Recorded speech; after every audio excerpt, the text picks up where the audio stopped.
No, ahora están viendo. Se está compartiendo la pantalla, todavía no carga, doctor. Ya, ahora Ahí. sí, ahora sí, ahora sí, ahora sí.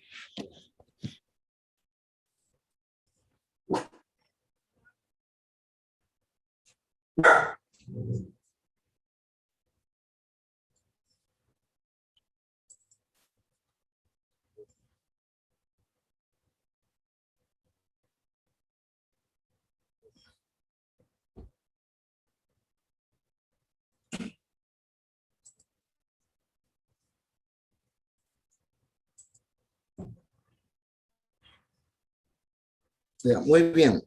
El día de hoy, continuando con la clase que, bueno, el otro día pues tuvimos ese problema técnico, del cual le pido disculpas.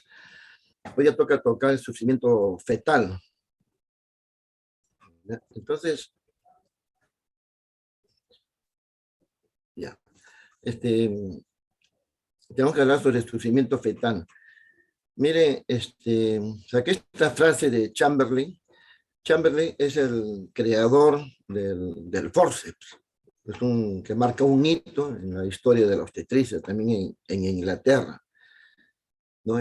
Ya por 1750, o sea, en el siglo XVIII. Y bueno, en esa época ellos, como anécdota, ¿no? Manejó el papá de esta familia Chamberlain, que era médico, era un hombre diestro en el uso del forceps, pero en esa época pues no había el criterio de enseñar, como ahora. El médico aprendía y no enseñaba a nadie, más bien todo lo que si no, pues no quería competencia. Entonces él aplicaba y lo hacía de tal forma que nadie veía, se tapaban con unas telas para que nadie lo vea. Lo escondió el forceps en su casa y después de muchos años, 50 años, 100 años después, al revisar su casa antigua, lo tenía ahí y se encontró que estaban escondidos los forceps. Pero muy interesante lo que dice Chamberlain en esa época. Dice, los escasos centímetros que separan al feto del mundo exterior se convierten muchas veces en el camino más largo, peligroso y trascendental de su vida. Y efectivamente, pues el feto está ahí, ¿no? En la peli materna está saliendo, está a unos centímetros ya de que salga el exterior. Sin embargo, esto dice es el camino más largo y peligroso y trascendental de toda su vida, lo cual es cierto. Pero esto viene a colación también, y pongo esa frase por lo siguiente. El año, miren nomás, el año 1969, o sea, hace 50, 52 años, el hombre pisa la luna. Y desde la Tierra a 300.000 kilómetros, eh, desde la Tierra, cuando Neil Armstrong pisa la luna, desde la Tierra se le controlaba todas sus funciones vitales, su presión arterial, su respiración, su pulso, todo desde la Tierra, o sea, estaba controlado, él estaba monitoreado. 1969. Pero sin embargo, en esa época, ¿no? Parafraseando acá a Chamberlain, estaba a pocos centímetros el médico, el obstetra, a pocos centímetros del feto, y qué cosa solamente podía controlar, solamente los latidos fetales con su pinar. No había más otra forma prácticamente de controlar el bienestar del feto. Entonces, imagínense. Entonces, desde la luna se le controlaba al hombre y a unos pocos centímetros no se podía controlar nada más. Pero felizmente, pues, vienen los estudios de Caldeiro Barcia en Uruguay, que marca un hito sobre, ¿no? Sobre el monitoreo fetal, las desaceleraciones, aceleraciones, desaceleraciones. Ya viene la obstetricia ya más científica, digamos, y se aparece pues ya en el año 80, apareció, comienza a aplicar la ecografía en obstetricia, pues todas las profesiones, ¿no? En los 90 aparece el Doppler color, etc. Entonces ahora tenemos una serie de instrumentos, de armas, digamos, para evaluar al feto.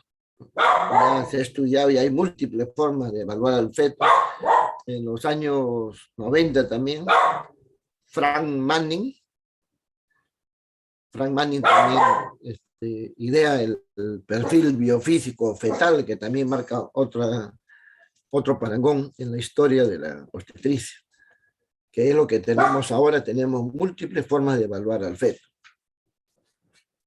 Pero entonces, ¿qué cosa es sufrimiento fetal?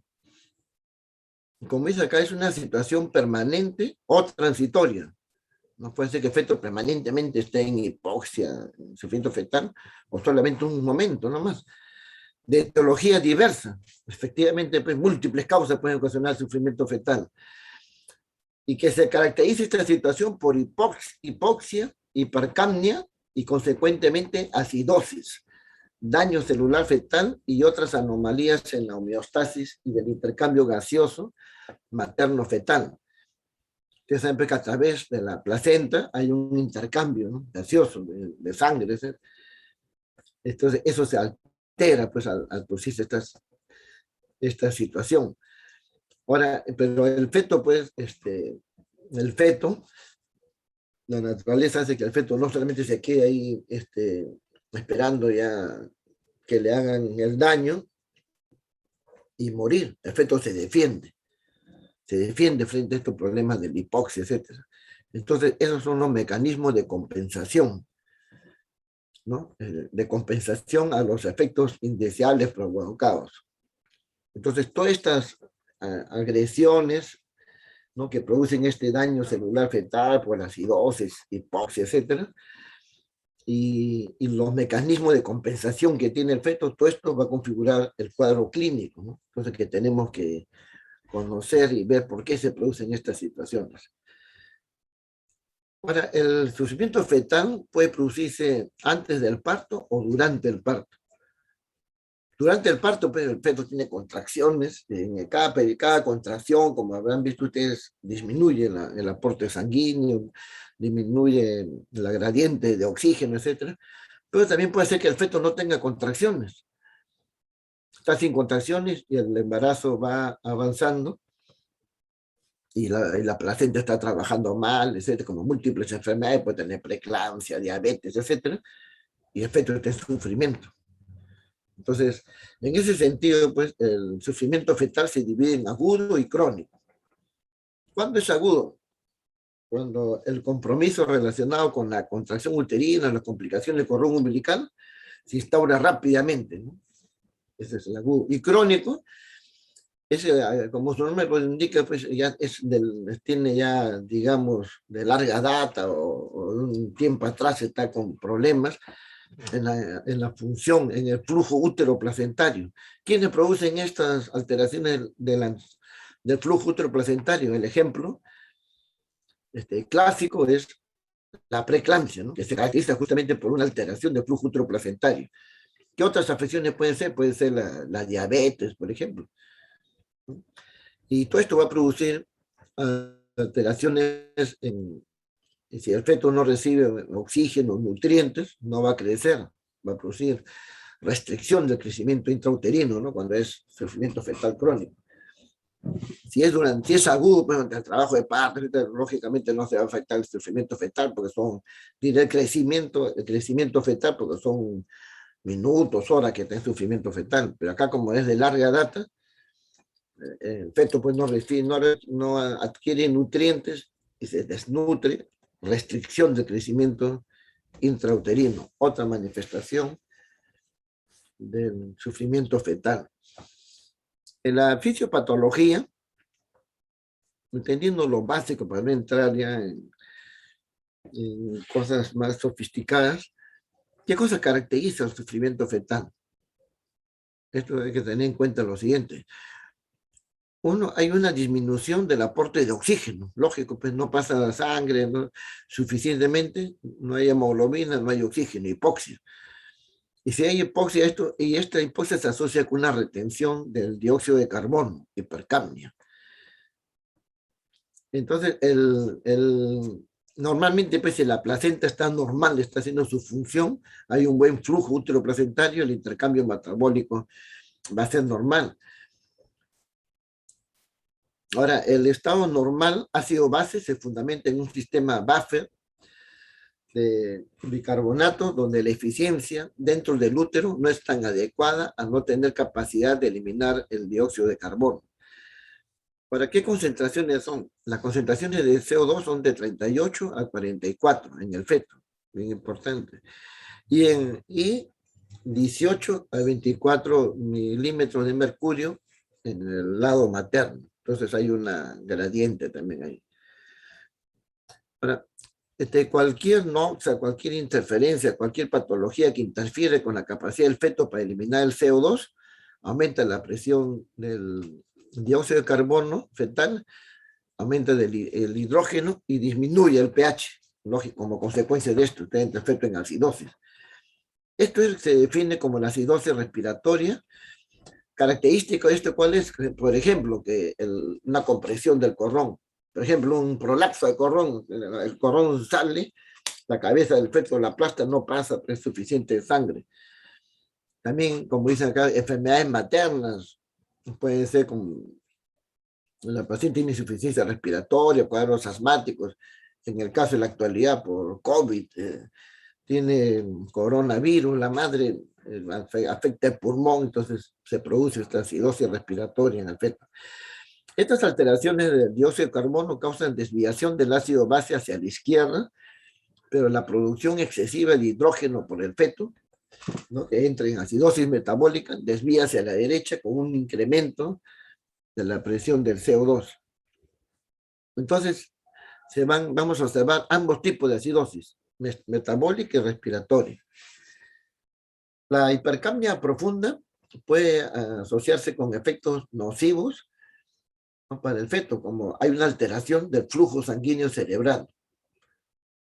Como vamos a ver, el feto al estar en estos problemas de hipercapnia, hipoxia, debido a una mala circulación uteroflacentaria, etcétera, ¿cómo se defiende? Aumentando inicialmente el flujo a nivel del cerebro para protegerlo, como vamos a ver a continuación. Ahora, no solamente altera el flujo sanguíneo cerebral, puede producir convulsiones, depresión del corazón, ya en ese caso ya no habrá taquicardia, habrá ya bradicardia, ¿no? Disritmia, vasoconstricción pulmonar, disminución de la disponibilidad de oxígeno y empeora la hipoxemia. Cuando disminuye el aporte del oxígeno al feto, esto se puede presentar bruscamente. Ejemplo, el desprendimiento prematuro de placenta es un ejemplo típico, ¿no? Bruscamente la placenta se separa, no hay aporte de oxígeno, hipoxia para el feto.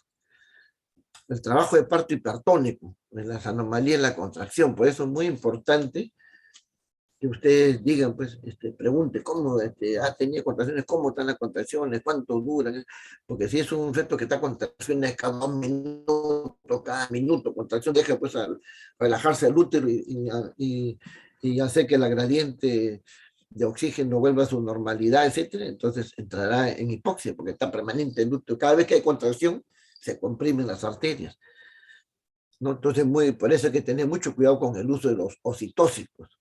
Ya le he dicho, ¿quiénes son las sustancias oxitóxicas? La oxitocina y sus derivados como la carbetocina, las prostaglandinas, la proteína F2, F2 alfa, el misoprostol, y el otro oxitóxico, tercer grupo, los derivados del colesterol de centeno, la ergometrina, metilergonovina, ergonovina y metilergometrina.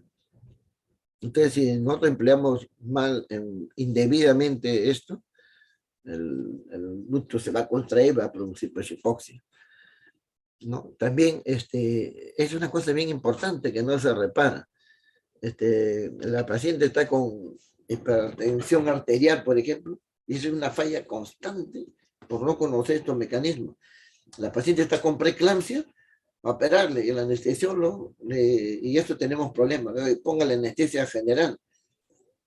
No hacen caso, se pone y le ponen regional, anestesia raquídea. Esto hace, pues, normalmente una mujer entra a una operación, o cualquier persona, un hombre, mujer, y la anestesia raquídea baja la presión. Pero es peor si tiene preeclampsia, está con 200 de presión, y súbitamente le bajamos a 100, por la anestesia, entonces el feto entra pues en problemas, como dice acá, hipotensiones severas, secundaria a la anestesia, el feto se afecta. Entonces, todas estas consideraciones hay que tener. Y acá viene un problema muy importante de lo que le está hablando, que es la redistribución de flujo, que hay que entender. Me van a disculpar un ratito porque me están llamando del hospital, un segundo, por favor.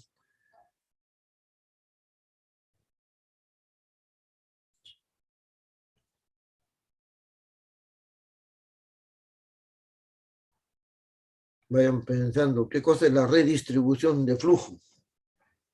Es algo importante que nos va a hacer comprender también por qué usamos determinados instrumentos como determinadas, perdón, ¿aló? Sí, hola, oye, ¿sabe qué? Yo estoy dictando una clase y voy a llegar a las 9, ¿ya? Sí, por favor, avísame. Ya, gracias. Ya, disculpe. Entonces dice, el feto, cuando ya les había dicho yo que el feto no es porque está agredido y se queda ahí y está cruzado de brazos y esperando la muerte, no, el feto se defiende ante esta situación de hipoxia.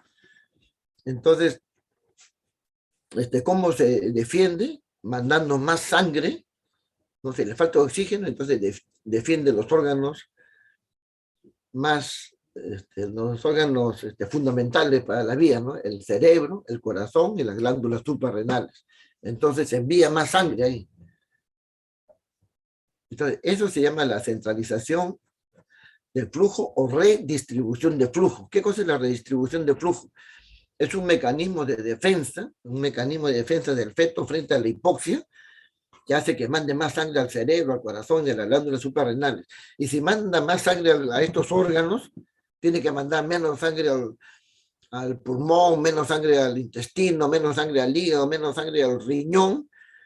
Entonces, si hay menos sangre al riñón, menos filtración glomerular.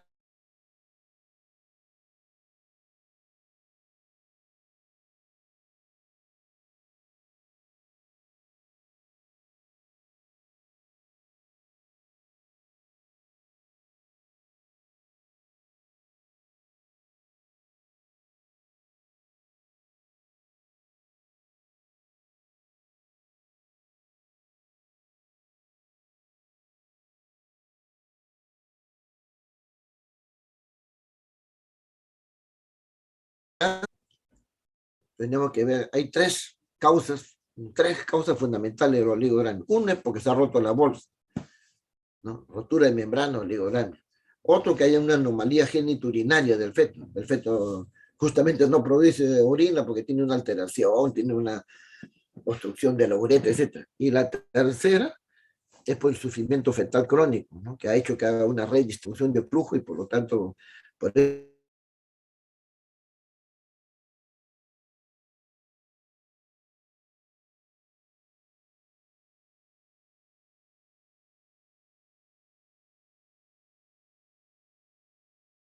se produzca el oligodramnios, ¿no? Que dice que se ha producido toda esta cascada de acontecimientos. Más sangre al corazón, al cerebro, glándulas suprarrenales, menos sangre al resto. ¿Y eso en cuánto tiempo se produce? ¿En horas? ¿Minutos? Se produce en semanas, en 2 a 3 semanas se produce. Entonces uno ya, vayan dando cuenta ustedes, tengo un feto que no tiene rotura de membranas, no tiene una anomalía geniturinaria que le explique, tiene oligodramnios. Yo digo, este feto está en sufrimiento fetal y no está de ahorita, está por lo menos 2 o 3 semanas, o sea que es algo grave. Por eso que todos los protocolos oligodramnios con feto a término hay que sacarlo al feto, ¿no? Porque va a estar mejor afuera que intraútero. Y si está pretérmino, bueno, ahí tengo que poner la balanza, ¿no? Muy bien. Y cuando ya y si esta hipoxia continúa, pues, ya lo vence el mecanismo de defensa y ya inclusive se daña el cerebro, pues el cerebro, el corazón, ya vienen pues, las bradicardias, etcétera. se daña el cerebro y la manifestación más grave de esto hace la parálisis cerebral, ¿no? Niñitos, ¿cuántos niñitos hay en los consultorios ahí que están como vegetales, ¿no? Entonces, la hipoxia, mire, produce un descenso de la superóxido dismutasa extracelular, provocando una falta de compensación de los radicales libres de oxígeno, permitiendo la lesión del pulmón también. También se establece un gradiente de oxígeno mayor entre la sangre fetal y materna, ¿no? Lógico, pues si hay menos en el feto, en la sangre materna estando mal, hay mayor gradiente. A nivel del espacio intervelloso, que unido a un ligero incremento de la tensión arterial fetal hace que la oferta y llegada del oxígeno al feto aumente. Aumenta el oxígeno, pero el feto no la puede aprovechar. ¿Cómo podemos traducir todas estas manifestaciones desde el punto de vista bioquímico? Acá los parámetros más importantes son 4. El pH, la presión de oxígeno, la presión de CO2 y el exceso de bases. El pH es el más importante. Durante el periodo de dilatación, el pH varía entre 7.45 a 7.25, 7.25 a 7.45, ¿no? Con cierta acidez, 7.25. Y en el expulsivo va de 7.20 a 7.45, un poco menos, ¿no? Entonces, 7.20, 7.25 es acidosis. Ahora, los límites normales de la presión de oxígeno intraparto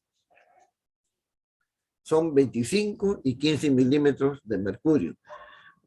En promedio, 20. Y la presión de oxígeno oscila entre 70 y 30. Promedio, 45. Estos valores es importante, ¿no? Tener en cuenta. Bueno, acá nosotros en realidad no tenemos los mecanismos, acá en otros países todo esto le están controlando al feto. El exceso de bases fluctúa entre más 5 y menos 12, promedio menos 5. Estas son cifras que resumen toda esta situación. Ahora, la acidosis puede ser respiratoria o metabólica. La acidosis respiratoria, que es de mejor pronóstico, ¿por qué se caracteriza?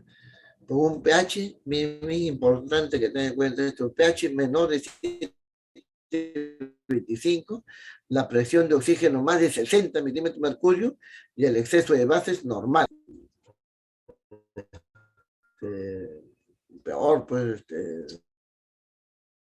más dañina, peor, menor de 7.25, la presión de oxígeno normal, en la respiratoria era mayor de 60, que está normal, y en el exceso de bases, que en la respiratoria era normal, acá es menor de 2, de menos 12 mil equivalentes por litro. Ahora puede haber una acidosis mixta, ¿no? Que por lo general también el pronóstico es malo. Y acá esto, ¿cómo es la mixta? Es pH menos de 7.25, presión de oxígeno más de 60 y exceso de base menos de 12. Tenemos que aligerar porque nos gana el tiempo. Ahora, ¿por qué se produce el sufrimiento fetal? Hemos dicho, ¿no? Hay básicamente una interrupción de oxígeno y de aportes. ¿Por qué se interrumpe? Porque hay mal flujo uteroplacentario, como la preeclampsia, enfermedades como la diabetes que atacan, que alteran la microcirculación, el lupus, y también se puede producir porque hay una interrupción, no se eliminan los metabolitos. Esas son las causas. Ahora, puede ser una sola causa, puede ser multifactorial, varias causas a la vez. Ahora, el sufrimiento fetal puede instalarse de forma lenta, progresiva, o puede aparecer súbitamente, ¿no? Sufrimiento fetal agudo. ¿Por qué se produce el sufrimiento fetal? ¿Cuáles son las causas? Pueden ser causas maternas, placentarias, funiculares, o sea, del cordón umbilical, o causas fetales. Las causas maternas Ya hemos dicho, la hipotensión, ¿no? Una hipotensión brusca, la hipovolemia, la mujer tiene un shock, una placenta previa, un DPP, que pierde sangre en cantidad, le baja la presión arterial, hay hipovolemia, disminuye pues el flujo intraplacentario, el feto se va a afectar. Enfermedades vasculares como diabetes, lupus, hemos dicho, ¿no? La preeclampsia, que se contrae la arteria uterina y no deja pasar la sangre, ¿no? Por las catecolaminas, los alfa-adrenérgicos que ha tomado la paciente, etcétera. Placentarias, la hipertonía uterina es el ejemplo de esto, que el útero se contrae tanto y ya no deja, pues no se relaja para que vuelva a haber la gradiente de oxígeno. Ejemplo, nuevamente el desprendimiento prematuro de placenta, la hiperestimulación, o sea, le ponemos mucha oxitocina, el útero contrae ya demasiado. Causas del cordón umbilical, el cordón se puede comprimir, ¿no? O prosidencia. Prosidencia quiere decir que se sale el cordón hacia, ¿no? hacia la vagina, prosidencia. Y prolapso de cordón es cuando el cordón se sale y la membrana está rota. Hay que diferenciar dos cosas. Prosidencia es la salida del cordón. Uy, que va a matar el cordón acá. Pero prolapso es cuando se ha roto la bolsa, además, más grave. También porque hay vasoconstricción de las arterias, etcétera, ¿no? Esto, ¿por qué se comprime el cordón? Porque el feto está con oligodraño, pues está apretado, entonces la cabeza no hay líquido, el feto, entonces la cabeza comienza a apretar, o no hay líquido, entonces su cuerpito le va apretando el cordón umbilical, o puede ser que tenga circular el cordón, ¿no? O vasoconstricción, porque a veces se forman hematomas en el cordón umbilical, a veces ya sea espontáneamente o porque se ha hecho una cordocentesis, ¿no? Etcétera. Para causas fetales, el feto puede ser que tenga anemia también por una RH, es una inmunización por RH, o tenga un problema del corazón, el feto, tiene arritmias, etc. El sufrimiento fetal nosotros lo podemos diagnosticar antes del parto, durante el parto, y también podemos diagnosticarlo después del parto. Ya nació el niño, ¿no? Y nosotros nos damos cuenta, uy, este niño había estado con sufrimiento fetal.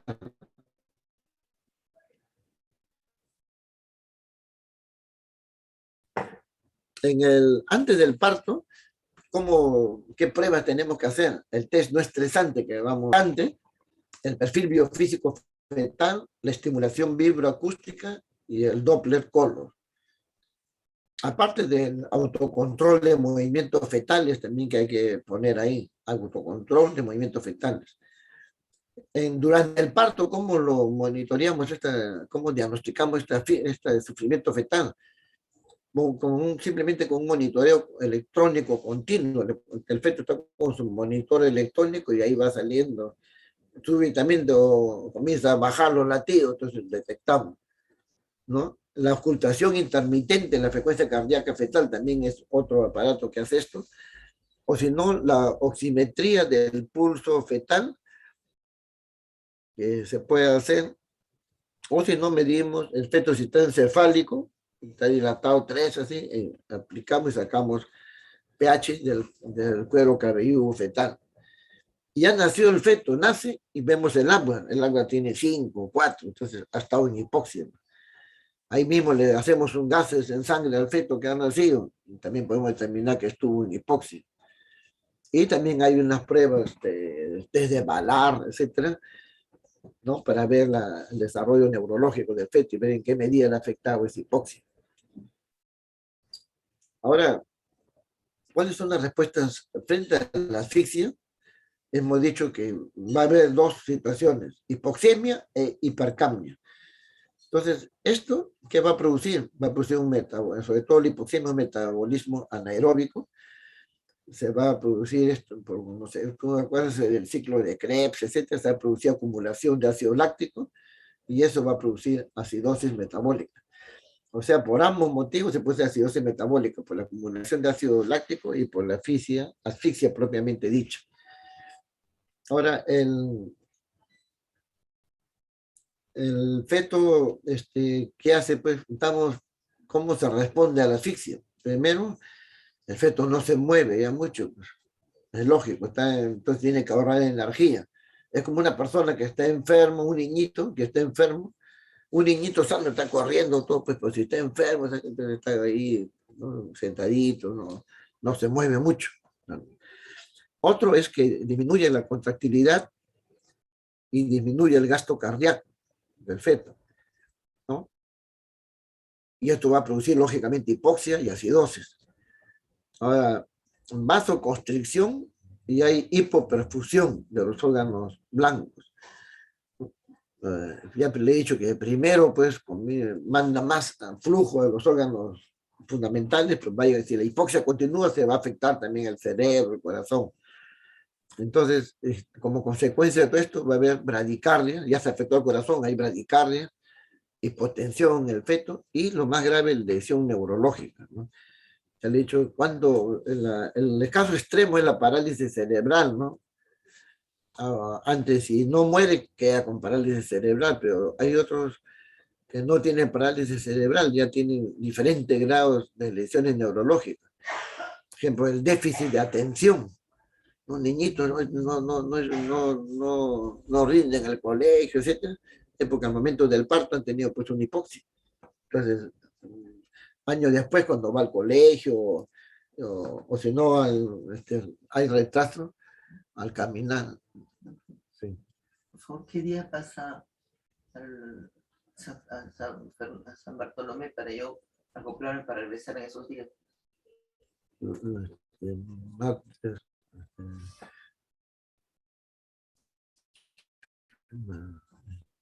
miércoles, viernes. ¿Sí? Lunes, miércoles y viernes. Lunes, miércoles y viernes. Entonces, le decía que hay diferentes grados de lesiones neurológicas. Entonces, el niñito se demora en caminar, se demora en hablar, etcétera, todo producto de esta situación. Cuando la asfixia, la hipoxia es crónica, ya hemos dicho, ya hay una redistribución de flujo, ya hemos hablado de eso, y cuál va a ser la consecuencia, oligogramios y restricción de crecimiento intrauterino. Ahora, y cómo frente a asfixia, qué cosas vamos, de la frecuencia cardíaca fetal se va a alterar, ¿no? El eje del sistema cardiovascular, el sistema nervioso central, también se altera, pues lo que estaba indemne se altera, ¿no? Entonces hay reducción de la saturación de oxígeno. A un inicio, la hipoxemia, como hemos dicho, va a producir efecto como un mecanismo de defensa, vasodilatación cerebral para aumentar el flujo en el cerebro, ¿no? Es un mecanismo, pues, de la redistribución de flujo, un mecanismo compensatorio. Ahora, hay otras situaciones en la respuesta fisiológica, disminuye el ATP, aumenta el ácido láctico de 17 a 20 milimol, entonces pues una injuria cerebral, hay ácido láctico y daño neurológico. Ahora, todo esto va a hacer que tenga el feto un Apgar bajo, pero el Apgar bajo, como dice acá, no necesariamente quiere decir que el feto tenga una lesión neurológica. Nace con un Apgar bajo, pero el feto tuvo una hipoxia, pero el cerebro no fue afectado, porque lo agarró en la etapa en que había vasodilatación cerebral y el feto estaba mandando, no pasó del fenómeno del momento de la redistribución de flujo, entonces se protegió el cerebro. Entonces, antes que se afecte el cerebro, sacaron al niño. La hipoxia fue breve, entonces tampoco no se acumuló mucho ácido láctico, el cerebro no se afectó, y la náusea cerebral no produjo una cantidad de ácido láctico superior al umbral y por lo tanto no se afectó. Entonces, no necesariamente el Apgar bajo significa que ese niño necesariamente tenga un daño cerebral.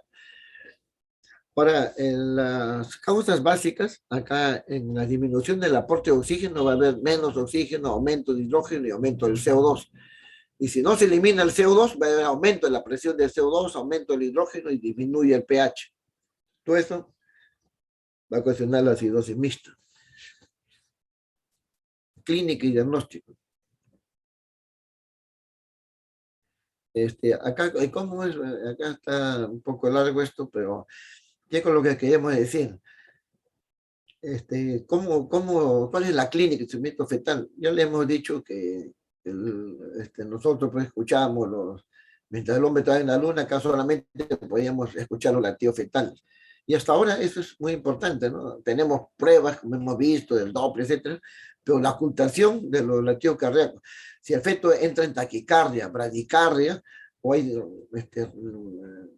arritmia de los cardíaca, entonces en el feto hay que ponernos en alerta, ¿no? La frecuencia cardíaca fetal normalmente es entre 120 a 160, ¿no? 150, en general 120 a 160.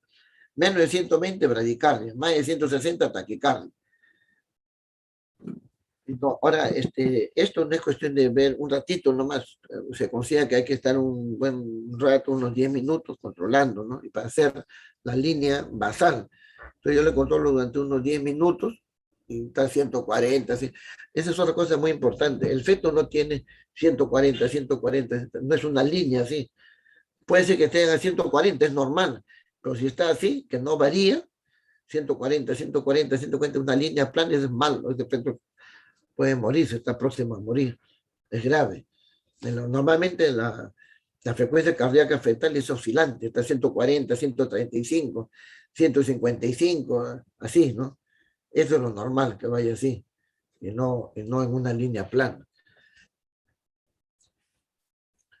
Entonces, clínicamente, ¿qué hacemos? Escuchamos los latidos cardíacos fetales, pero si el feto está en trabajo de parto, al escuchar los latidos cardíacos fetales,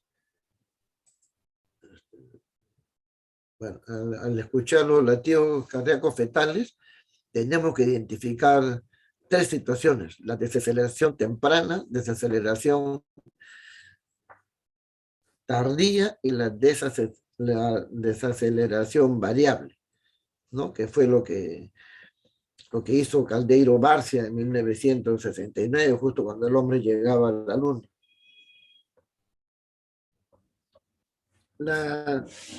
Caldeiro Barcia le llamó a la desaceleración temprana, le llamó DIP 1, a la desaceleración tardía, DIP 2, y las desaceleraciones variables, DIP 3. Ahora acá adelanto ya, porque ustedes van a tener ahí para que revisen, qué cosa es desaceleración temprana, qué cosa es tardía y qué cosa es variable. La desaceleración temprana es que cuando se produce la contracción, no sé si me estarán viendo porque yo no veo. ¿Ven mi mano? Bueno, la desaceleración. Sí, doctor, sí se le ve. Ya. Entonces viene la contracción, el pico de la contracción, y después pasa la contracción y así, ¿no? Entonces los latidos cardíacos van así, así, y cuando se produce este pico de la contracción, los latidos caen. Caen y ¿qué cosa es desaceleración? Es cuando disminuye en más de 15 latidos por minuto. O sea, si estaba en 140, disminuye a 124, ha bajado 16 latidos, ¿no? Ha bajado a 120, de 140, o sea, más de 15 latidos. Entonces, esa es desaceleración. Pero es temprano cuando pasa el pico de la contracción, el nadir de la contracción, y antes de los 15 segundos, antes de 15 segundos, después de haber pasado el pico de la contracción, otra vez los latidos cardíacos otra vez se normalizan. O sea, DIP 1, desaceleración temprana, es cuando se produce una disminución de los latidos cardíacos en 15 latidos y que dura menos de 15 segundos, esta desaceleración dura menos de 15 segundos pasado el pico de la contracción. ¿Y qué cosa es desaceleración tardía?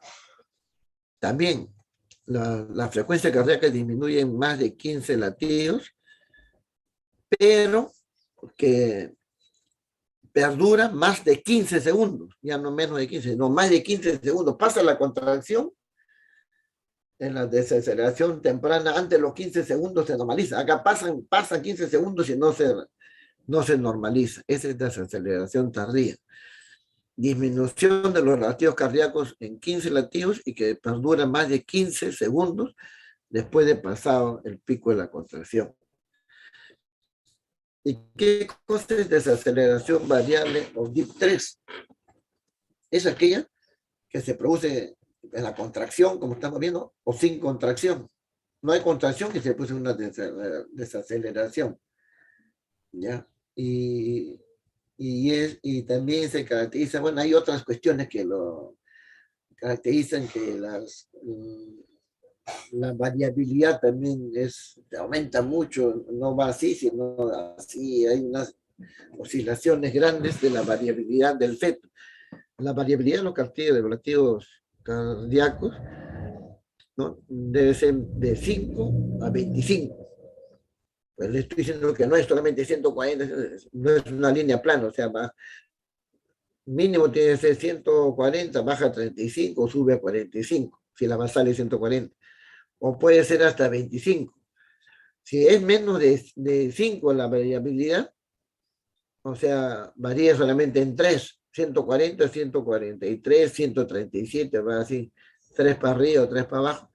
Menos de 5, eso es una línea plana y es un signo ominoso. Variabilidad disminuida es un signo de sufrimiento fetal, malo, es un signo malo.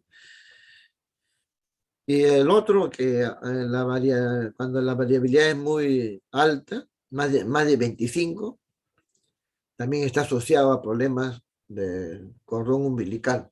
Ah, bueno, ¿y por qué se debe la desaceleración temprana o DIP1? Es una causa, digamos, fisiológica. No nos debe preocupar mucho. ¿Por qué se produce? Porque se comprime la contracción la cabeza del feto, ¿no? Y hay una estimulación vagal y se produce la desaceleración.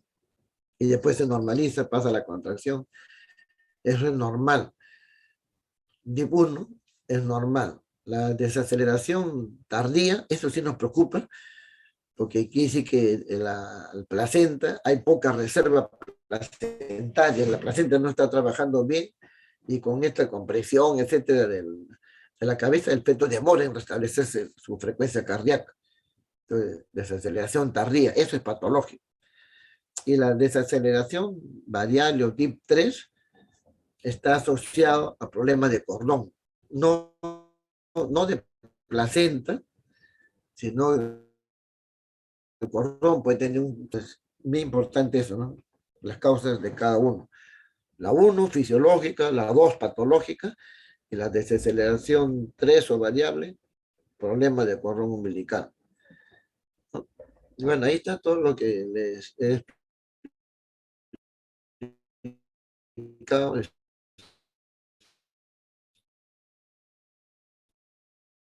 Monitorizar. A todas las pacientes tengo que monitorizar, estar al costado. No se olviden que la palabra obstetricia viene del latín obstetrare. Obstetrare. ¿Qué significa obstetrare? Significa al lado de. Al lado de. Quiere decir que desde la antigüedad ya se sabía que uno, cuando la mujer está en trabajo de parto, que controla, tiene que estar al lado de la paciente. Y eso pues tenemos que ser nosotros. Tenemos que, porque las complicaciones se presentan de un minuto a otro.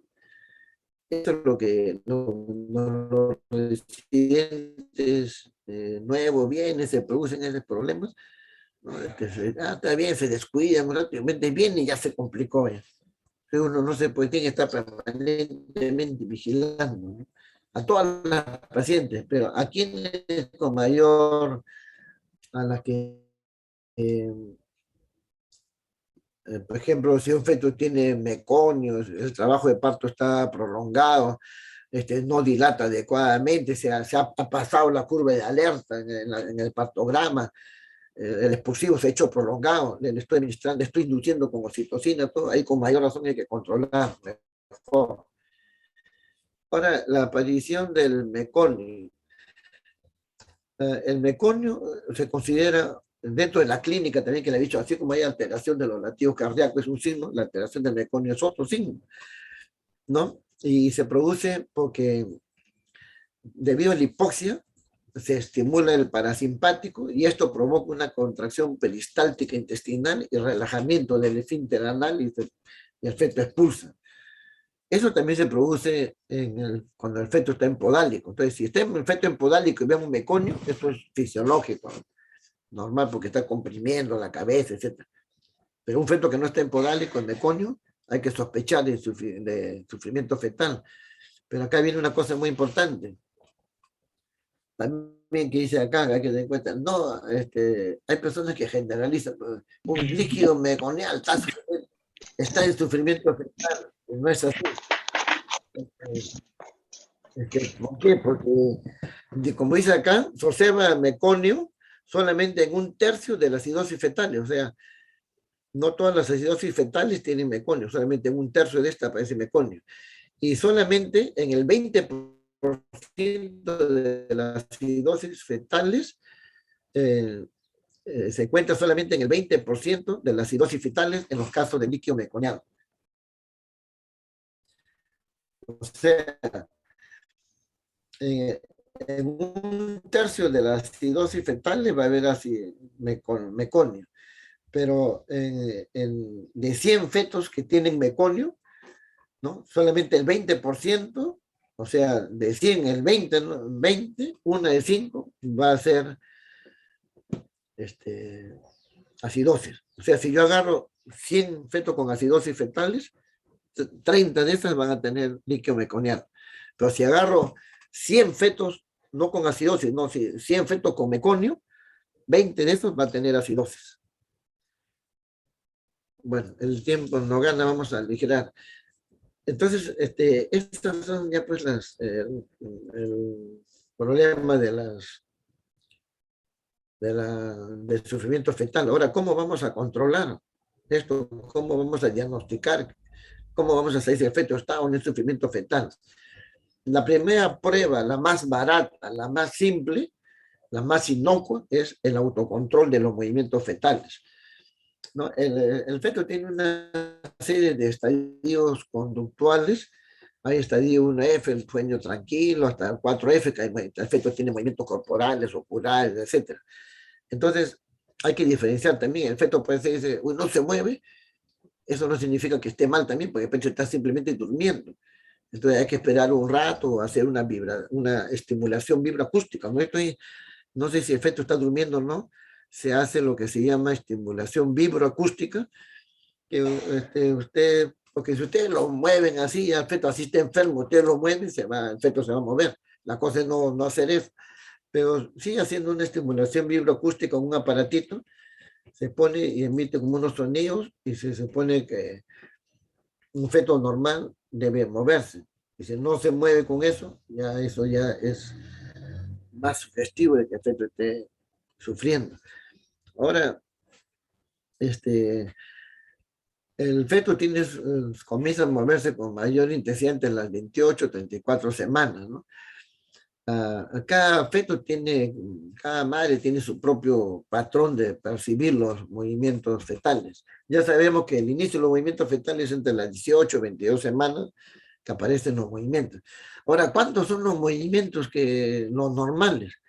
Acá les traigo algunas nomás, algunas de las muchas técnicas que hay para registrar los movimientos fetales. Por ejemplo, Persson y Weber consideran que lo normal es que haya más de 12 movimientos en 12 horas. Menos de 10 movimientos en 12 horas, patológico. Entonces, en 12 horas. Pero, sin embargo, Netcam, por ejemplo, dice que tiene que haber 4 o más movimientos por hora, ¿no? Si tiene 3 o menos, ya es patológico, mía por hora. Pero, y así, el líder dice un día 100 movimientos, la OPS dice 10 movimientos en 12 horas también, ¿no? Pero acá hay que diferenciar un aspecto. Una cosa es que la madre sienta 10 movimientos y la madre está haciendo su actividad, iba a trabajar, iba al mercado, todo, y ha contado y ya se ha movido 10 veces. Pero otro es que la madre, cuando hablamos de por hora, es que la madre se sienta o está echada y está 1 hora controlando, está pensando solamente en los movimientos. Se movió, lo apunta. Otra vez se movió, entonces ahí eso es diferente. Entonces, cuando ella está en ese periodo que está concentrado en los movimientos, debe tener, en términos generales, 4 más movimientos por hora. O si está haciendo su actividad, así, pues debe percibir los 10 en 12 horas. ¿No? Dice acá, se recomienda que debe observar, pues, si yo sospecho una persona que puede haber sufrimiento fetal crónico, le digo, señora, usted controle los movimientos. Una forma de decirle, no, señora, usted durante una hora o media hora en la mañana, en la tarde y en la noche, porque hay gente que trabaja, pues no tiene una hora para estar pensando en los movimientos. Ya por lo menos media hora, concéntrese usted en los movimientos. Entonces, lo correcto es decirle una hora. Señora, póngase usted una hora. Si en una hora se mueve, o puede ser que no se mueva la hora, sino a los 15 minutos ya se movió 4, ya suficiente. Entonces, otra hora en la tarde. Pues si en una hora se mueve menos de 4, tiene que esperar otra hora más. Si no se mueve en la siguiente hora, sería 2 horas, tiene que ir al hospital a ver, a que le hagan un test no estresante, etc. ¿No? Eso es la idea, que la paciente esté en semifolio y se concentra ahí en los movimientos fetales. Ahora, ¿qué cosa es el test no estresante? El test no estresante se basa en lo siguiente. ¿Qué hacemos? ¿Qué pasa cuando, por ejemplo, uno de ustedes sube corriendo la escalera? El corazón normalmente se acelera. Pues yo comienzo a correr ahorita, el corazón se acelera. Entonces, eso es lo que se hace con el feto. El feto, cuando se mueve, lo normal es que se produzca una aceleración de la frecuencia cardíaca. Entonces, el test no estresante significa observar al feto durante un periodo de 20 o 30 minutos, y si es 20 minutos debe tener por lo menos 2 movimientos, un feto normal debe tener 2 movimientos mínimo, y cada movimiento debe estar seguido de una aceleración de la frecuencia cardíaca fetal. ¿Qué cosa es la aceleración? De 15, que aumente después de cada movimiento debe el feto aumentar la frecuencia cardíaca en 15 o más. Eso es lo normal. Si el feto no se mueve, no, si es normal que se mueve por lo menos 2 veces y se acelera la frecuencia cardíaca, reactivo. Test no estresante, reactivo. Y si no ocurre eso, que no se mueve o no se acelera la frecuencia cardíaca, es no reactivo. ¿Ya? Ahora, ¿a quiénes vamos a hacer el test no estresante? Todas las pacientes que tienen, pues, riesgo, por ejemplo, tiene oligogramio, ya hemos dicho, el oligogramio, pues, un signo de sufrimiento fetal, tiene RH, ha tenido un niño que ha fallecido antes, antecedentes de óbitos fetales, veo que está chiquitito, etcétera, hay que monitorizarle. Ahora, ¿a quién le voy a evaluarle? A los que ya han desarrollado el sistema nervioso central. A veces dice, un test no estresante, un feto de 25 semanas. Este es un desconocimiento absoluto, porque la reactividad cardíaca, acá viene otra cosa que vamos a adelantar. Entonces, el feto, lo primero que aparece en el área ventromedial del hipotálamo, están los centros que regulan la actividad fetal. Eso fue lo que estudió Frank Manning.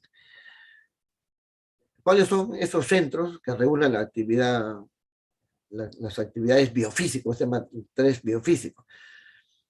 Uno es el centro regulador del tono fetal. ¿Eso a qué edad gestacional aparece? Aparece a las 10 semanas más o menos. Entonces el feto hace esto, ¿no? Si un feto veo que está así con la mano extendida, está todo hipotónico, ese es gravísimo. El tono fetal aparece a las 10, 12 semanas. El centro que regula los movimientos corporales gruesos aparece a las 16, 18 semanas. Movimientos corporales, que el feto gira sobre su cuerpo, estira una pierna, etc. El centro que regula los movimientos respiratorios del feto aparece a las 22 semanas. Y al centro que regula la reactividad cardíaca, estoy diciendo esto de la aceleración, que se acelere frente al movimiento, etc., aparece entre las 26 y 28 semanas, en general 28 semanas. Entonces, dicho eso, si aparece a las 28 semanas, ¿cómo le voy a pedir, pues, un test no estresante a las 25 semanas si todavía me va a salir no reactivo. Yo decir, hoy está en sufrimiento fetal. No es que esté en sufrimiento fetal, sino que simplemente el centro que regula eso todavía no aparece en el área, el centro que está en el área ventromedial del hipotálamo.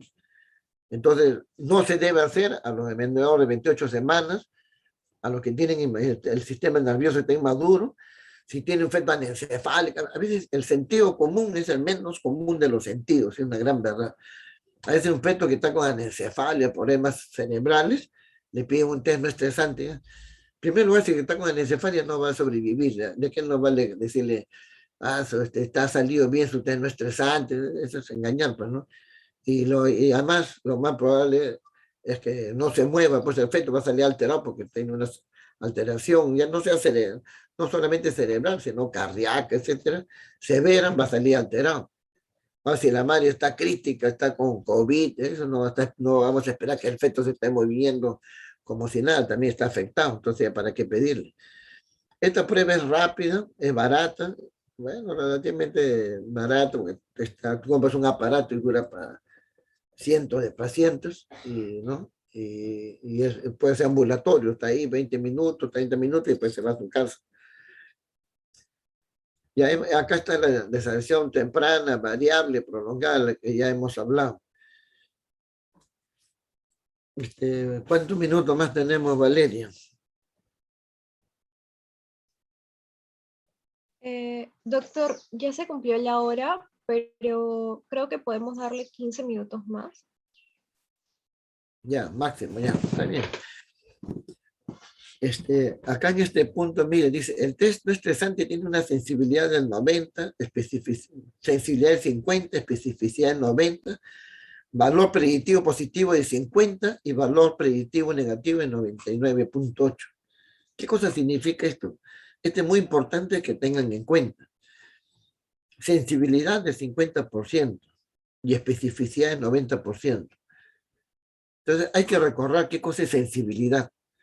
Sensibilidad es la capacidad de una prueba para detectar a los enfermos. Ejemplo, si yo tengo 100 pacientes con sífilis y le hago una prueba de BDRL, una prueba, entonces lo lógico, ¿no?, es que en los 100 que están enfermos yo le haga la prueba y en los 100 salga positivo porque tienen la prueba, debe salir positivo.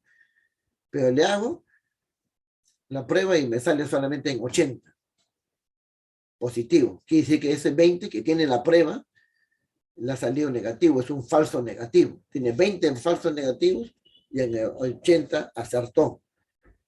Como acertó en los 80, es sensibilidad 80%, porque de 100 enfermos acertó en 80, entonces sensibilidad 80%, capacidad para detectar los enfermos.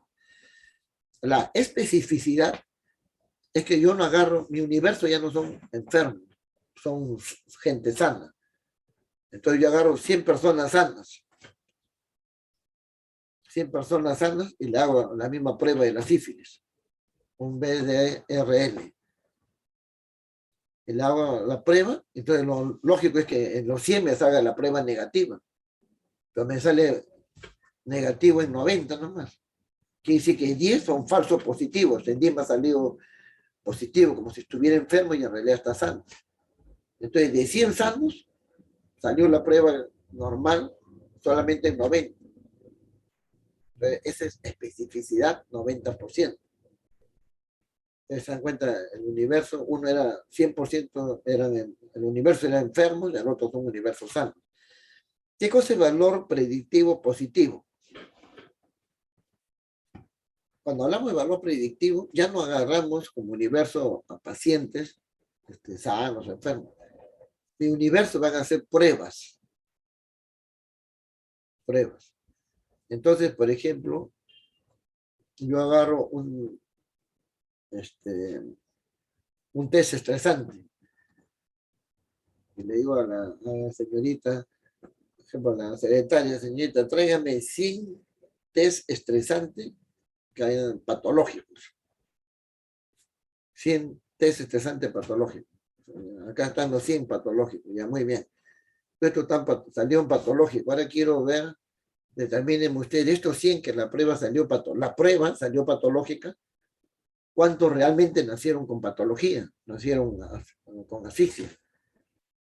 Dice, ya doctor, acá de esos 100 que la prueba salió patológica, solamente 50 nacieron asfixiados. Ah, caramba, entonces quiere decir que mi valor predictivo positivo es 50. A eso se llama valor predictivo positivo, ¿no? Porque yo agarré 100, lo ideal pues, si la prueba salió positiva, o sea, patológica, al nacer debieron haber nacido con asfixia, pues los 100, eso sería lo ideal, pues, pero no, solamente acertó en 50, entonces sensibilidad 50%. ¿Y qué cosa es valor predictivo? El otro es valor predictivo positivo 50%, ¿no? He agarrado 100 pruebas patológicas. En el valor predictivo negativo, yo agarro 100 pruebas sanas. El mismo ejemplo, a ver, señorita, tráigame 100 pruebas, 100 test estresantes que hayan salido normales. Acá están los 100 que están normales. Entonces, lo lógico es que esos 100 que me salió normal, los 100 fetos hayan salido normales. Pero resulta que solamente salen normales 90. En 10 ha fallado, ¿no? En 10 nacieron enfermos. Entonces, acertó solamente en 90. Entonces, eso se llama valor predictivo negativo, 90%. Acertó en 90 de los 100 sanos. Entonces, ¿por qué es importante esta disquisición? Porque acá, miren lo que dice acá del test no estresante. Sensibilidad 50%, especificidad 90%, valor predictivo positivo 50% y valor predictivo negativo 99%. En términos generales, todas las pruebas de bienestar fetal, todas más o menos tienen lo mismo. Todo. En términos generales, casi todas las pruebas de bienestar fetal están, si ustedes revisan el test estresante, el Doppler, Color, todos van a tener sensibilidad 50%. ¿Eso es bueno o es malo? No es bueno, pues, porque no es tan bueno, porque es como una moneda al aire, ¿no? Me dice, está enfermo. Tengo una de dos posibilidades, porque es 50%. Es una de dos posibilidades que acierto, o sea, una moneda al aire. Pero ¿qué pasa si me dice, la prueba salió de los 100 sanos, ha acertado en 100 pacientes sanos, la prueba ha acertado en 90. Ha detectado 90 sanos. Ahí sí más creíble, ¿no? Porque de 10 posibilidades, estoy acertando en 9. 9 de 10 posibilidades. O 90 de 100. Entonces, yo tengo 9 posibilidades de que ese efecto realmente esté sano contra una de que no esté. Entonces, la especificidad es alta. La sensibilidad es baja, 50%, pero la especificidad es alta. Y en cuanto al valor predictivo positivo, yo agarro la prueba y como hemos visto, sale, después comparo la prueba con cómo fue el epílogo y acertó el 50. También igual, una moneda al aire, ¿no? La prueba me sale positiva, yo tengo una de dos posibilidades de que realmente esté enfermo el feto, 50%. O si la prueba me sale negativa, que está normal, yo tengo más de 90, más de 9 contra 1, de que ese feto realmente va a salir sano. Valor predictivo negativo, más del 90%. Entonces, como conclusión a esto, que eso ya va a explicar todo el resto de pruebas. Todas las pruebas de bienestar fetal tienen, así como estamos viendo, baja sensibilidad y bajo valor predictivo positivo. Y tienen alta especificidad y alto valor predictivo negativo. ¿Y qué importancia tiene esto? ¿Qué cosa quiere decir eso? Bueno, usted imagínense la respuesta, le preguntaría a uno a alguien, pero estamos con el tiempo. ¿Qué cosa quiere decir esto? Que cuando una prueba me sale que está normal, ¿no? Yo tengo más del 9% de posibilidad contra 1 de que ese efecto esté realmente sano. Cuando las pruebas me salen normales, yo tengo más del 90% de posibilidad de que, en términos generales, que ese efecto esté sano. Pero cuando una prueba me sale patológica, tengo en promedio, porque esto aplica para todo el resto, en promedio tengo 50% de posibilidad, o sea, 1 contra 2, una moneda al aire, de que ese efecto realmente esté enfermo. O sea, me sirve para detectar a los sanos, básicamente. Hago un test no estresante, está normal, pues señora, vaya a su casa y ya venga la otra semana, porque estoy seguro, pues casi, mira, 99.8, casi 100% de que ese niño va a estar sano. Pero si me sale patológico, yo no voy a decir, uy, hay que operarle, porque eso fue lo que cuando Caldeiro, Barcia comienzan a hacer todas estas pruebas, salían patológicos, hay que operarle, sufrimiento fetal, ha salido mal el test estresante, ha salido mal el test estresante, ha salido patológico, test sufrimiento fetal. Lo operaban y pues el niño nacía sano totalmente, lo estudiaban todo totalmente sano. Entonces ahí determinan esto, y que habían operado pues infinidad de cesáreas por gusto. Entonces, eso hasta ahora, a veces eso no entiende mucha gente. Oye, está patológico, me ha salido, hay que operarle, no. Si está sano, sí, me quedo contento, señora, ya en su casa, en una semana le evaluamos. Pero si sale patológico, ¿qué debo hacer entonces? ¿Qué voy a decirle, señora? Vaya a su casa, que esto es 1 contra 2. No, tampoco voy a hacer así. Si sale patológico, yo tengo que reevaluar y hacerle otras pruebas. Me sale el test no estresante, patológico, caramba. ¿Y cómo está la edad gestacional? Tiene 42 semanas. Uy, caramba, está haciendo embarazo prolongado, puede ser que esté en sufrimiento fetal. ¿Y cómo está el feto? Está chiquito, caramba, tiene RCU. A ver, vamos a hacer un test estresante. Me sale patológico también. A ver, inmediatamente ahí a verle el flujo sanguíneo en el cerebro del feto. Hay redistribución de flujo, entonces este feto pues realmente está enfermo, no todo. Entonces, cuando sale la prueba normal, ya yo me voy satisfecho. Pues si sale patológico, pues tengo que hacer varias pruebas y evaluar el caso bien. Pues si sale una prueba patológica, pues el feto, todas las demás pruebas están normales, yo debo hacerle un seguimiento nomás del feto y no precipitarme y terminar la gestación de inmediato. Bueno, el test estresante significa, en pocas palabras, en provocar contracciones. Yo lo digo oxitocina para simular un trabajo de parto. Y una vez que provoco las contracciones, voy a ver, pues, ¿no? Ejemplo, acá, ¿no? Mire, ejemplo, acá, esta es la contracción, mira acá, el pico de la contracción, y acá la desaceleración, como disminuye más de 15, pasa la contracción y acá hay menos de 15 segundos, entonces DIP 1, ¿no? Antes que pasen 15 segundos, se restablece la frecuencia cardíaca. Entonces, el test estresante provoco contracciones administrando oxitocina en una forma que lo describió clásicamente Posey, ¿no? Que es 2 miliunidades por minuto. Si yo le pongo 10 unidades de oxitocina en 1 litro, cada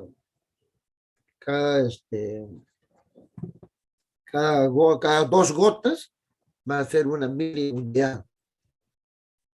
Entonces, empiezo yo administrando 2 miliunidades. Entonces, 2 miliunidades serían 4 gotas, ¿no? Cada 2 gotas es 1 miliunidad. Bueno, y así voy provocando las contracciones y ahí evalúo si tiene DIP 1, DIP 2, DIP 3, ¿no? Entonces, si tiene DIP 2, en más del 50% de las contracciones, quiere decir que es positivo, es patológico. Si el feto ya está a término, termino la gestación. Si todavía está pretérmino, tengo que evaluar a ver qué cosa pasa, a ver, le haré otra prueba, lo saco, no lo saco, si se queda será peor, etc. Perfil biofísico fetal. El perfil biofísico fetal, ¿no? Evalúa lo que les había dicho hace un momento, que también ya les he adelantado. Las pruebas, las actividades biofísicas del feto. ¿Cuáles son? Tono fetal, movimientos corporales gruesos, movimientos respiratorios, reactividad cardíaca y evalúa el volumen de líquido. ¿Por qué evalúa el volumen de líquido? Porque hemos dicho que es una cosa fundamental. Cuando el líquido está disminuido, puede ser por su sufrimiento fetal, por el fenómeno de la redistribución de flujo, que hizo que vaya más sangre al cerebro, al corazón, glándulas suprarrenales, y menos sangre al resto de órganos, menos sangre al riñón, menos filtración, El feto entra en oliguria o anuria, orina poco y se produce oligodramia. Entonces se evalúa como quinto parámetro el volumen del líquido amniótico. Y acá viene una cosa fundamental. Habíamos dicho que el primero en aparecer, ¿cuál es? El tono fetal, entre las 8, 10 semanas, 12 semanas. Segundo, movimiento corporal grueso, 16, 18 semanas. Tercero, movimiento respiratorio, las 22 semanas. Cuarto, la reactividad cardíaca, el centro que regula la reactividad cardíaca está a las 28 semanas. Ahora, la asfixia, ¿cómo afecta al feto? Esta es otra pregunta que se hace frecuentemente en los exámenes. La asfixia, ¿cómo afecta al feto? En sentido inverso a cómo aparecieron en el desarrollo ontogénico del organismo. ¿Qué cosa significa en sentido inverso? ¿Quién fue el último en aparecer? La frecuencia cardíaca, las 28 semanas. Ese es el parámetro que se afecta en primera instancia por la asfixia. ¿Quién es el penúltimo en aparecer? Los movimientos respiratorios. Entonces la asfixia va a afectar en sentido inverso a cómo aparecieron. Si primero aparece el tono fetal, luego movimientos corporales gruesos, luego movimientos respiratorios, luego reactividad cardíaca, que es el último en aparecer, la asfixia va a afectar primero la reactividad cardíaca, después los movimientos respiratorios, después los movimientos corporales y al último el tono fetal. Quiere decir que si en el perfil biofísico yo veo un feto que está con tono fetal disminuido, está así, o extendido, porque el tono significa que haga esto, que esté así, el feto está flexionado. Pues si está así, el tono fetal y ese feto está próximo a morir, y esto es lo que está estudiado, pues el tono fetal disminuido, gravísimo, próximo a morir. ¿Ya? Entonces ahí están los parámetros que le y el volumen del líquido amniótico, porque es algo fundamental, ¿no? Entonces, ¿cómo es lo normal? Es por cada uno, 2 puntos por cada uno de estos parámetros, 10 puntos. Pero a veces la reactividad cardíaca, que viene a ser el test no estresante, lo hacemos separado, entonces lo evaluamos sobre 8 puntos, se lo hacemos separado. Y el volumen, todo eso está ahí, todo lo que les he dicho, ¿no? Y por último, el monitoreo electrónico fetal significa que el feto, cuando está con las contracciones, le estamos registrando electrónicamente y si hay desaceleración 1, 2, 3, y ahora hay unas clasificaciones del NICH que hay acá y de la FIGO también, que hablan, por ejemplo, la variabilidad, lo que le decía a mí, a mínimo, de 0 a 5. No hay variabilidad. Ejemplo, miren, el trazado plano que le decía, los latidos deben ir así. Está así plano, grave. Lo normal es que esté así, con una variabilidad de 6 a 25. ¿no? La bradicardia, todo eso vamos a ver en el monitoreo electrónico, variabilidad, bradicardia, hay aceleraciones, desaceleraciones, entonces vemos desaceleración tardía, temprana, que es lo que hemos hablado, los 15 segundos, etc. Y bueno, acá ya ustedes van a ver que son diferentes, cómo se clasifica, cómo lo agrupamos, ¿no? Y ahí le he mandado a Valeria la clase. Lo que quiero ahora, eso es lo que, ejemplo, la FIGO dice, ¿no? Monitoreo electrónico fetal tipo 1 es normal, el tipo 3 es patológico, ¿no? Es patológico y el tipo 2 es sospechoso. Ahora, cuando es 1, 2, 3, ahí está explicado en las diapositivas, es fácil. ¿Qué hacemos si hay desaceleraciones? Tenemos que hacer la reanimación fetal. ¿Qué cosa significa eso? Le ponemos al feto en decúbito lateral izquierdo, pues si está así la madre decúbito dorsal o hacia el lado derecho, comprime la arteria uterina, es el efecto Poseidon. Entonces tenemos que ponerle el lado izquierdo, le ponemos oxígeno, un suero, una vía con glucosa, etc.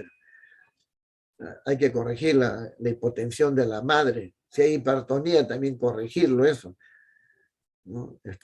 Tratar. Y acá el Doppler que hay, con esto termino. El Doppler significa, cuando, se me olvidó su nombre, pero Doppler, Frank Doppler, no sé cómo se llamaba, en 1898, descubre el efecto Doppler. Bueno, ¿pero qué cosa significa el Doppler? ¿Qué cosa es lo que mide el Doppler? Flujo. ¿Qué cosa es flujo? Es velocidad por área, ¿no? Recorre la sangre, etc. Ya, entonces, lo importante ya me interesa. Lo importante es que el Doppler mide la cantidad de flujo sanguíneo. Entonces, acá, ¿en qué se basa el Doppler? En lo siguiente, nada más. El feto recibe sangre a través de la arteria umbilical, ¿no? Y hemos dicho que cuando hay hipoxia, hay vasodilatación y aumenta el flujo a nivel cerebral. Ahora, ¿qué cosa es lo normal? ¿Dónde debe haber más flujo? ¿En la arteria umbilical o en la arteria cerebral?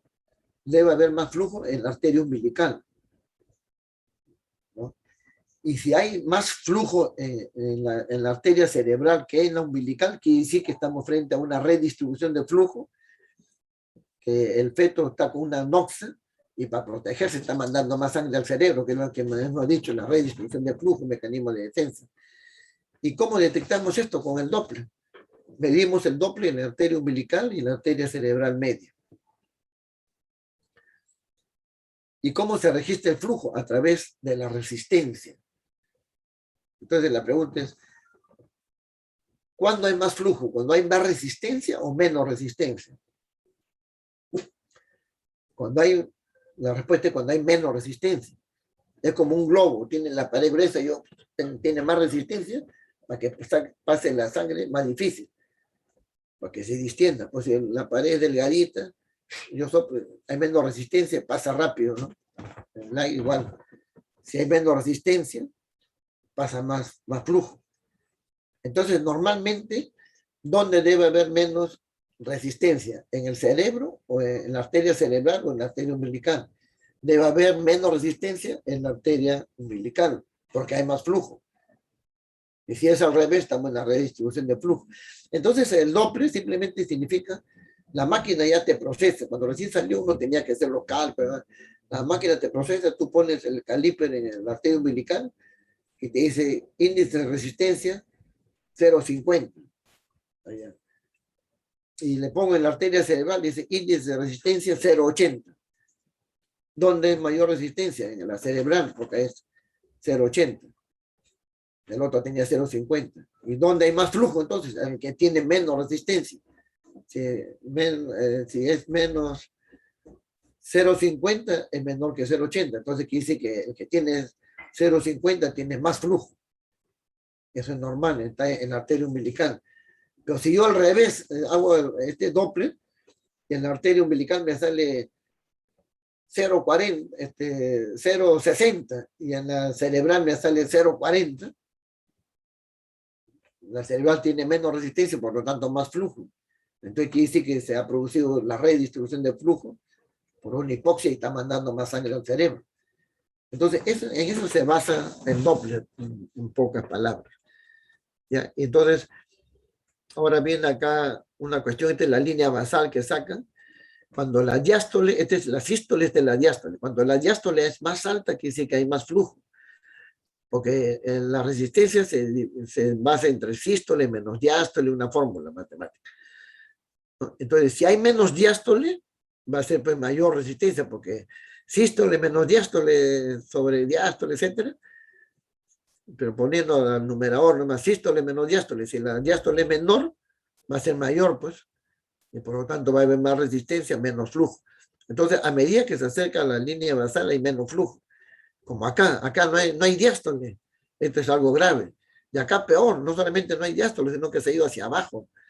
Se recontra grave, ¿no? Esto se llama flujo en reverso. Igualito, vemos así, en la arteria cerebral, acá está lo que le decía que demora todo este proceso, acá cada acontecimientos, hasta que se produce el oligodelano y demora 2 a 3 semanas. Y ahora sí, pues me he pasado. El ductus venoso es una onda trifásica. ¿Por qué? Porque tiene sístole, diástole o diástole precoz, y acá que es la diástole tardía o sístole de la aurícula. Entonces la onda S, D y ya, una onda trifásica. ¿Qué cosa es el ducto venoso? El ducto venoso fue descubierto por Arancio, por Vesalius, que también se llama conducto de Arancio, en 1561. ¿Y cuánto mide este conducto? A las 17 semanas mide 0,75 centímetros, o sea, 3 cuartos, o sea, 7 milímetros, miren, 7 milímetros. Y a las 40 semanas mide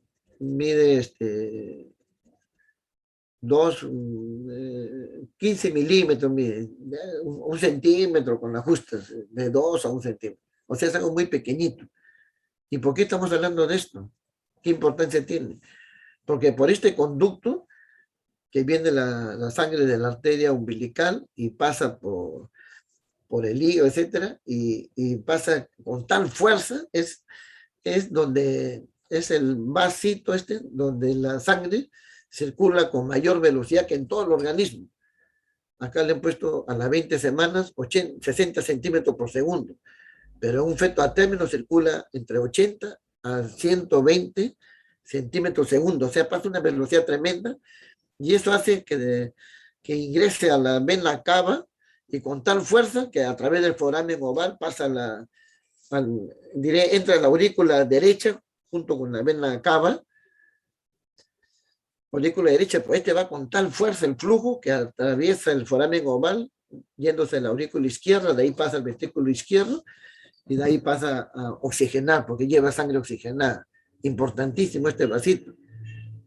Entonces, lámina es famosa, que ya la había hecho Arancio, pues no con microscopía electrónica que lo diseca. Esto lo hace un peruano, que es Gonzalo Moscoso, que es famoso, ahora está en Lima. Y Gonzalo Moscoso, vean ahí su nombre, y tiene una serie de publicaciones que trabajó en el Instituto de Medicina Fetal de Londres con Nicolaides y todo. Él diseca el ducto venoso. Ahí está lo que le decía la onda. Ahora, acá también igual. Cuando esta onda A, que es la contracción auricular o diástole tardía, se acerca más a la línea basal, patológico. Y lo más grave es cuando se va más abajo de la línea basal. Entonces, flujo en reversa del ducto venoso, algo grave, y hace efecto, está próximo a morir también. Ahora, los grados de sufrimiento fetal crónico, o sea, la restricción de crecimiento intrauterino, se clasifican ahora tipo 1, 2, 3, y ahora hasta 4, varias clasificaciones, entre la de Gratacos del Instituto de Barcelona, que solamente en base a justamente a lo que estamos hablando del Doppler, ¿ya? Y acá, ejemplo, es tipo 4, eso ustedes lo leen, y acá está, de acuerdo al tipo, qué cosa es lo que se va a hacer. Si es tipo 1, puedo esperar hasta las 37 semanas, pues si está en grado 4, hay que sacarlo de inmediato, así sea prematuro, así tenga 26 semanas, etc. Muy bien, entonces, ahí nos quedaríamos, Valeria, ¿no? Listo, Valeria, doctor, muchas gracias. ya, muy bien, pues yo creo que ya nos hemos pasado, ya ahí nomás nos quedamos. Ya. Cualquier cosa por WhatsApp me preguntan. Ya, ya, perfecto, doctor. Ya, Eh, muy, me parece que el doctor Torres ya está en la sala. sí, ya. Entonces ya me retiro y por WhatsApp me preguntan, ya me retiro, ¿ya? Hasta luego. Doctor, buenos días. Ya, hasta Gracias, luego. doctor. Ya, hasta Gracias, luego, hasta doctor. luego. Ya, chao.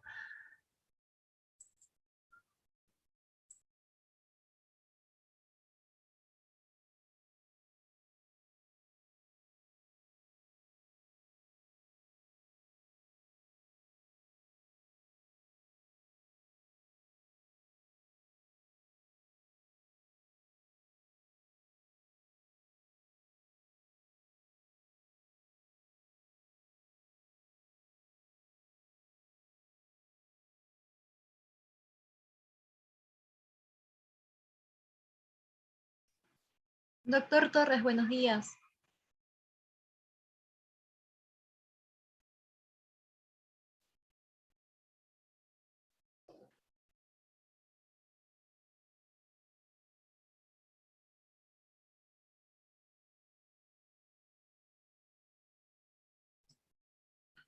¿Me escucha? Buen día. Sí, doctor, sí se le escucha. ¿Ya? ¿Quieren relajarse? ¿Quieren descansar un ratito? 5 minutitos. ¿O arrancamos?